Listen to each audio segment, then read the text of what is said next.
Hey everyone, this is Hodges1455 coming at you with another video. In today's video, I'm doing a VR for Rick at Vintage Oddball Cards, who wants us to show 10 different backs that we like.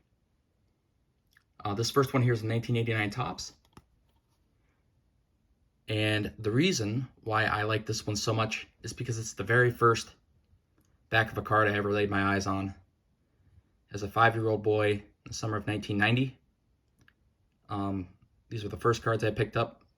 My mom used to like to go garage sale shopping, and she would give me a quarter to keep me happy and look for something as a kid.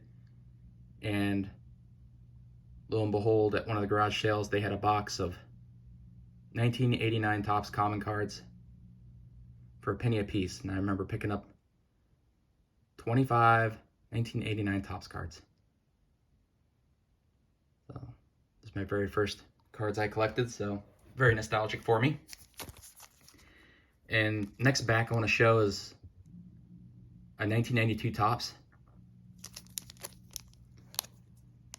I always thought these were so cool as a kid. You get to see all the players' stats on the back, and get to learn about the player. Like this player, Rickey Henderson,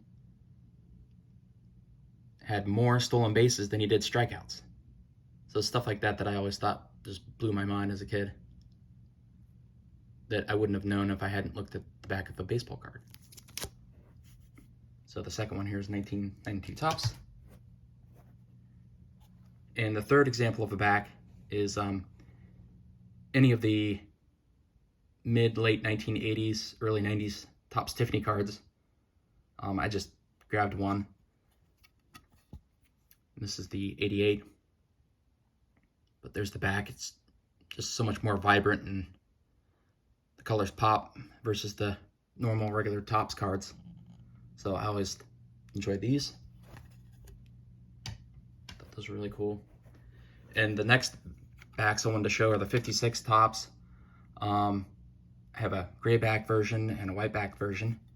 So for my fourth example, just cards that had different backs on them.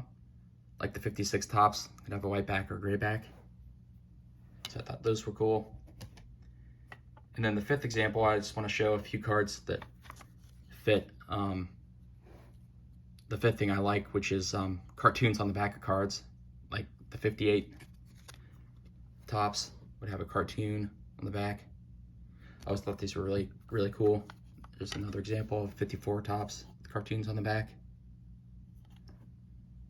And here's another example, 63 Topps with a cartoon on the back. I always thought those were really neat. And then as my sixth example, I'm going to show a 1977 Topps stickers card. Thought these were really neat. Even gave instructions about how to use the sticker. That was fun. And the next seventh back I want to show is the 1953 Johnston cookies. Thought these were really cool. Like this one shows the big giant tomahawk. Thought that was really neat looking.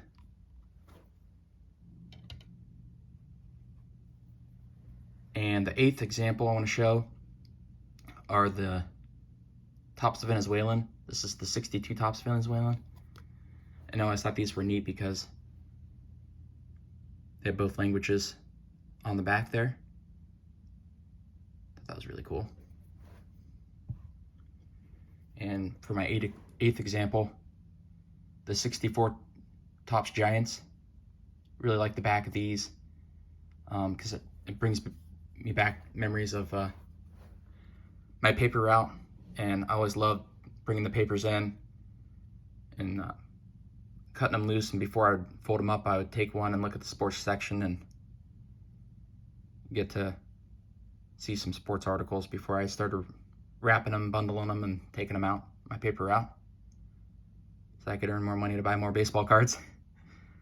So I always thought these were neat, just nostalgic, brings that paper route back in my mind.